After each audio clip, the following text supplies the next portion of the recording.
Greetings, chosen ones. Outgrowing the version of yourself that once sought approval, validation, or even attention is the ultimate flex. It's not about proving anyone wrong or competing for recognition. It's about transcending the need for it entirely. The moment you stop chasing, stop begging, and stop performing for others, the energy shifts. You become a mystery, and that's when people start paying attention. Elon Musk, with all his power and intellect, has marked you for monitoring because he knows what you are becoming cannot be ignored. The game has changed. And here's the kicker. The very people who once dismissed you, who thought they held the reins, are now scrambling, replaying every interaction in their minds, wondering how they lost control over someone they once took for granted. Research shows that desire intensifies when something is scarce. The more difficult it is to obtain, the more valuable it becomes. And now, you are that rarity. As you pull away from their game, as you become less available, you grow exponentially in their minds. What they once saw as ordinary, they now view as precious. The irony. They thought they were the stars of their own show, but you were always the story, just waiting for the moment to rewrite the script. You've become their plot twist, and now they're left trying to figure out how they let you slip through their grasp. They can monitor, observe, and track, but what they can't do is replicate the essence that you hold. You've moved beyond their game, and that is your true power. First of all, they served as your battleground, but are now only background noise. They believed that you would always be there, engaged in a never-ending struggle for their affection, their attention, and their approval. Every debate, tacit treatment, and mental exercise was intended to keep you interested, chase, prove, and fight. They need it because it gave them comfort, not because they cared. They had power as long as you were responding.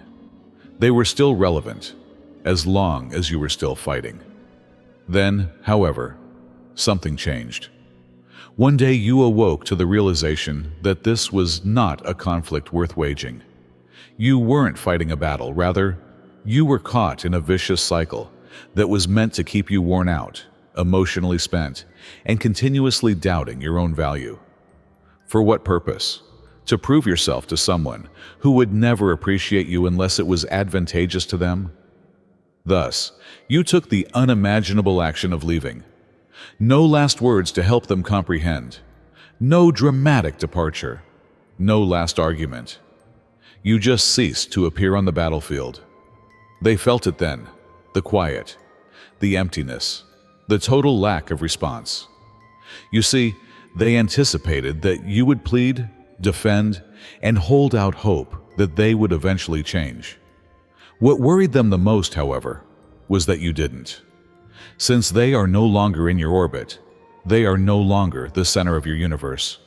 You've channeled the energy they formerly took from you into your own development and tranquility. They now realize they were just one chapter in a larger tale, even if they had believed they were irreplaceable. What's the greatest part? The remainder of the tale is kept a secret from them. They were expelled from the theater, leaving them to wonder what would happen next, even though they believed they had a front-row ticket to your battle. And they didn't anticipate feeling that way. Second, you were aware of the expiry date before they were. They believed they had time. They thought you would always be there, hoping, waiting, and waiting a little while longer. They pushed limits, played their games, and tried your patience, always thinking that you would never really walk away from them, no matter how near you came to the brink. They were unaware, however, that you had already seen the end a long time before they did. You saw the gradual deterioration and the surface fissures. You were able to identify the trends, the pretexts, and the cliched, meaningless explanations. You were quietly separating, 1 minute at a time, while they were preoccupied with presuming they were in charge. Individuals like that never believe their opportunities would end. They think their inconsistencies will always be forgiven, and that their very existence is sufficient to keep you bound. They mistake perpetual access for your patience. They don't realize, however, that when someone is really exhausted, mentally, emotionally, and spiritually, there isn't a big reveal or warning shot, just a subtle change. And it's already too late when they discover that you've changed. Thus, you had already checked out while they were still engaged in their petty power struggles. Before they even realized the strain, you felt the link they took for granted dissolve. They never cared to look closely enough to see it coming, which is why your departure seemed so abrupt to them. It never occurred to them that the well might really run empty. They are now fumbling, perplexed, and attempting to pinpoint the precise moment when everything changed. However, the truth is that it was a gradual process of unraveling, a silent revelation, and a steady understanding that continuing to remain would only cause you to lose more of who you are. You had already made up your mind long before you left, so it wasn't an emotional response when you did. And nothing has greater power than someone who departs because they just don't belong there, not because they're angry or trying to prove anything. The third is that apathy, not quiet, is power. They believed that your lack of reaction was a premeditated tactic to attract their attention, make them miss you, and make them want to follow you. They awaited the text that never arrived, the response that never materialized, and the instant when you would break and go back to the routine that they were so used to. However, they were unaware that it was more than just stillness. Rather, it was something much more profound and unexpected: apathy. Anger, grief, or the desire that someone would notice and take action may all be expressed via silence. But apathy? That's what all of it is missing. That's when you stop looking at their social media accounts, stop speculating about their feelings, and stop mentally reliving discussions. It's when their name is spoken, and you feel nothing at all, rather than a wave of feelings. They didn't anticipate that. They believed they had more time to manipulate your feelings, to fade away and resurface when it was convenient for them, to neglect you long enough to make you want for their attention once again.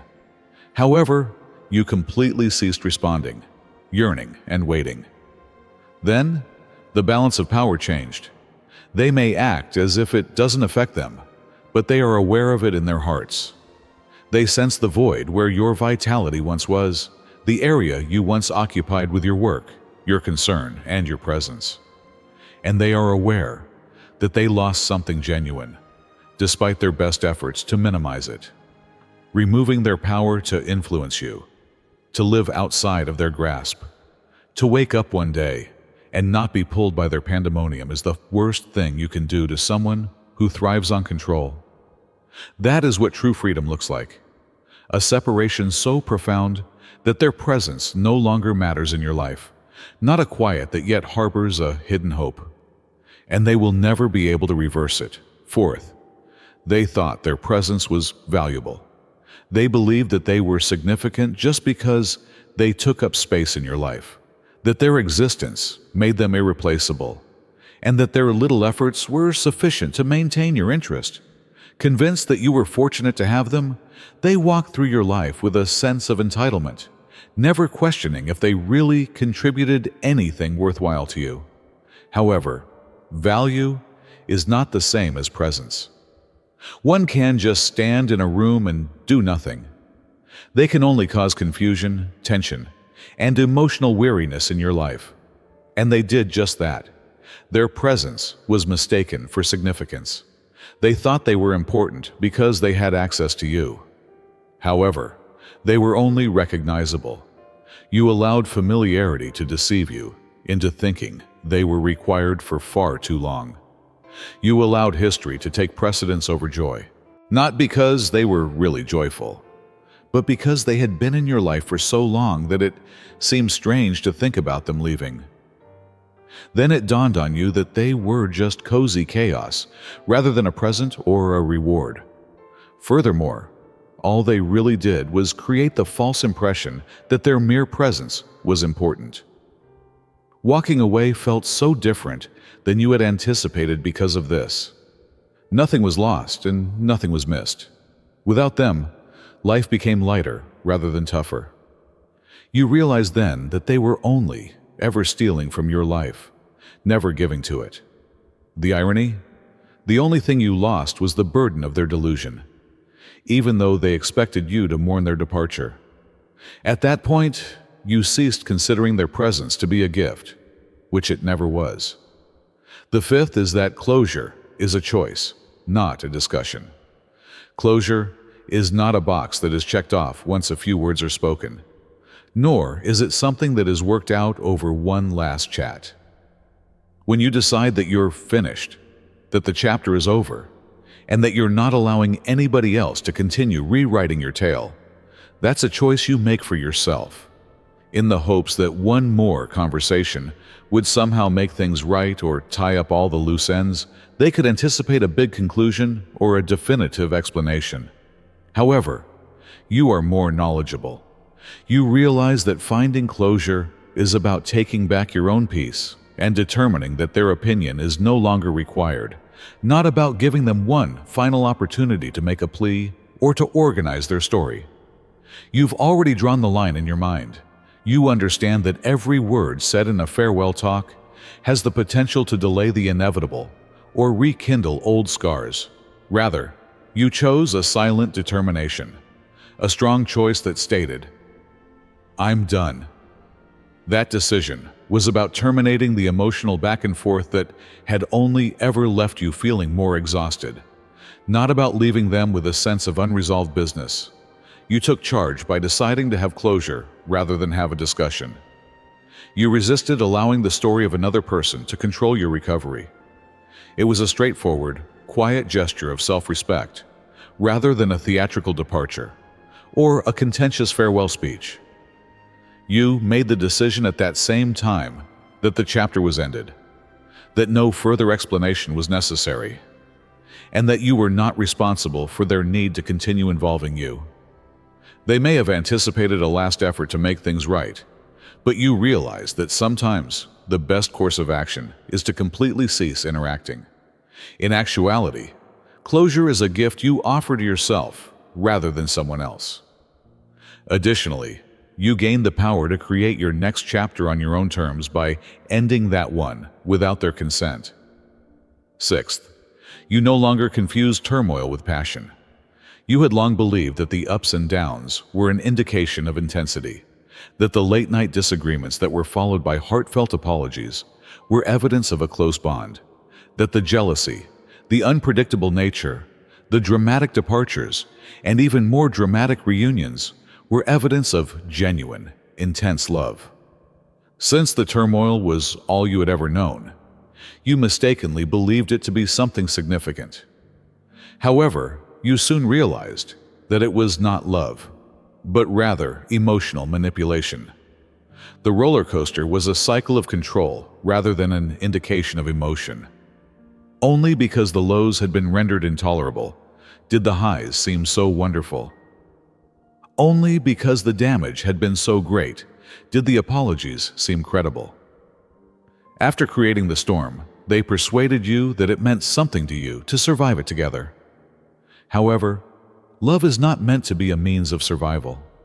Love shouldn't leave you feeling worn out, self-conscious, or always on the lookout for the next emotional upheaval. Suffering is not necessary for love to feel valuable. You realized at last that quiet was healthy, not dull. Stability was a basis, not a lack of enthusiasm. Furthermore, the lack of turmoil marked the start of true love, rather than its absence. You left because you finally began to think, not because you stopped feeling. You saw how they kept you captivated with just enough warmth to make you forget about the cold, as well as how they manipulated you, and you made a different decision. You chose serenity over chaos, genuine connection over dysfunctional addiction. What about the irony? You no longer want to live without the exact things you previously feared: peace, stability, and predictability. You used to believe that turmoil equated to love, but now you realize that love shouldn't seem like a lost war. Seventh, their largest reflection is now your absence. They were always more interested in a diversion, a shield, or a mirror that only reflected the version of themselves they desired, then they were in true love. You performed that role for a long time, without ever recognizing it. You provided them with attention when they felt invisible, comfort when they couldn't bear to be left alone with their own thoughts, and affirmation when they felt little.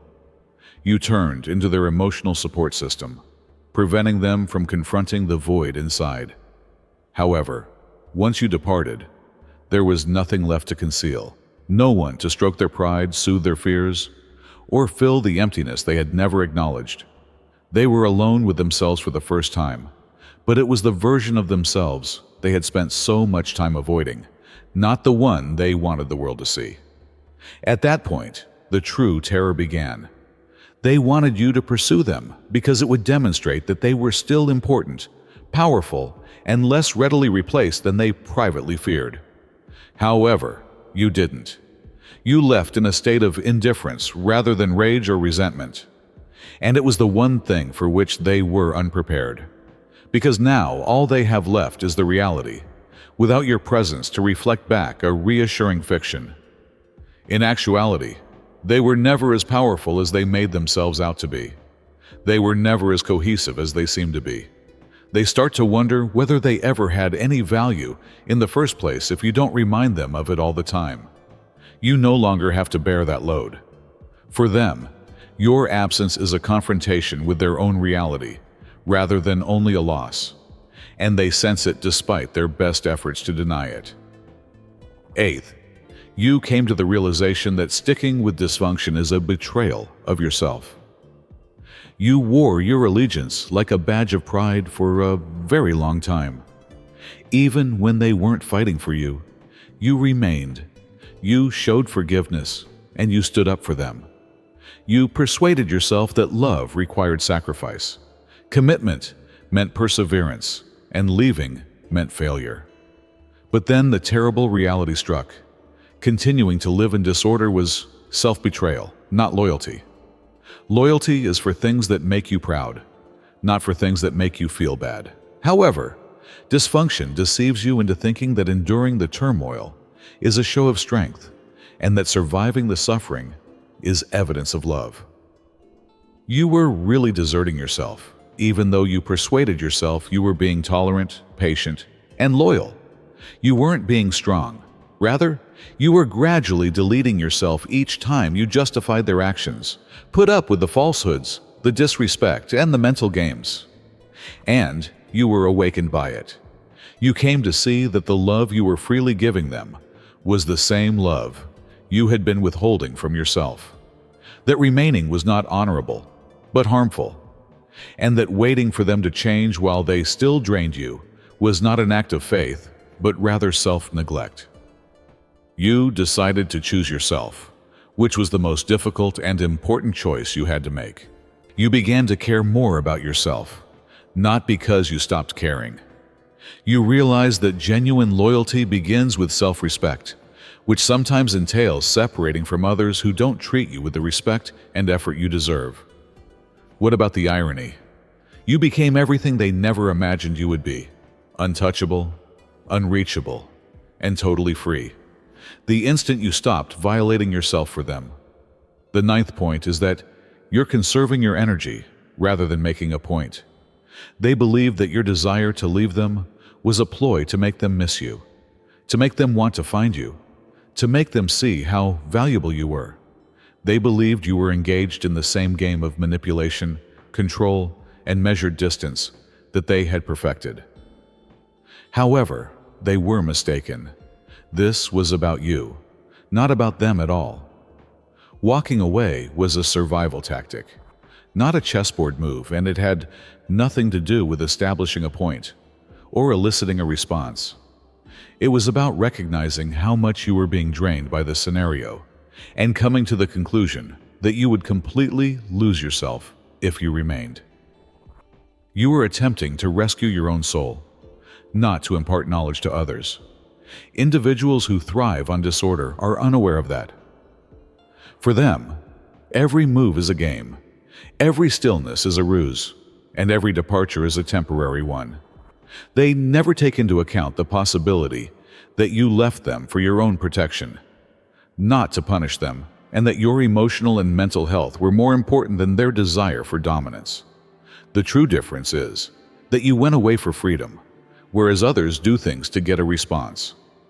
The pandemonium inside was no longer worth your efforts, so you just closed the door without making a disturbance with a smash. No grandiose farewells, no parting remarks to help them comprehend, just a silent, firm resolve to stop taking part in your own misery. They were anticipating the performance, the back and forth, and the eventual return, which is why it makes them so uneasy.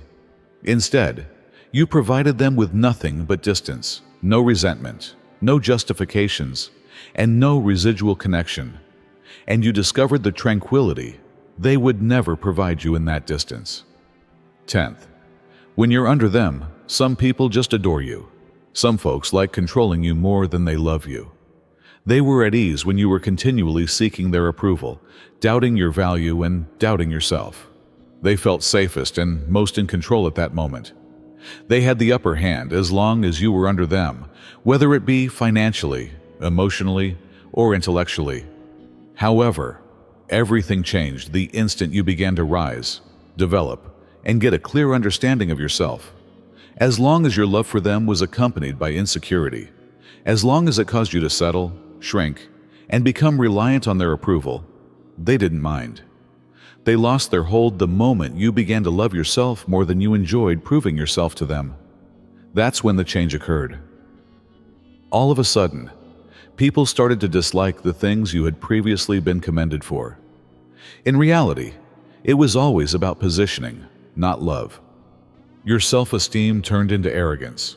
Your progress became "you've changed," and your confidence into "you think you're too good now." Since their strength derived from having you under them, they required you. Your independence, the fact that you no longer need their approval to feel worthwhile, and the fact that you stopped pursuing their affirmation like air, were the things that frightened them, not your love. They never understood how to love you as an equal, which is why they left you when you leveled up. Not because you did anything wrong. Only when you were questioning yourself, proving yourself, and trying hard to earn what ought to have been given to you freely, did they know how to love you. But that's control, not love. Now that you are in control, you can clearly notice the difference. You're no longer looking back, since true love never existed, if it only existed while you were underneath someone. 11th, you ceased to bargain for your value. You formally led other people to determine your value, in an attempt to persuade them that you were deserving, loving, and good enough. You went to great lengths to prove yourself, and gave excessive explanations. You put up with rudeness, inconsistency, and little effort because you believed that if you pushed more and loved them more, they would eventually recognize your worth. However, the most powerful event that ever occurred to you was when you woke up. You came to the realization that your value could never be compromised. It wasn't anything to be negotiated, a contract, or a dispute. The degree to which someone recognized it, valued it, or even acknowledged it didn't determine it. It just was. And everything changed when you realized that. You ceased debating with those who attempted to minimize you. You stopped demonstrating your worth to those who only appreciated you when it suited them. You ceased pleading for respect, affection, or attention, as if it were a luxury rather than a need. People that valued you but yet required you to earn it left you, and the dynamic changed as soon as you done it. People who live on control and self-doubt detest it when you quit playing their game, when you don't fight for what's necessary, and when you stop reacting to their games, their silence, and their emotional withholding. They relied on your lack of confidence, your need for validation, and your readiness to compromise your value in order to retain them. However, you no longer do that. You do not pursue, plead, or provide an explanation. You know that the proper individuals will never force you to show your worth, and the bad ones, The instant you decided you were no longer debatable, they lost access to you.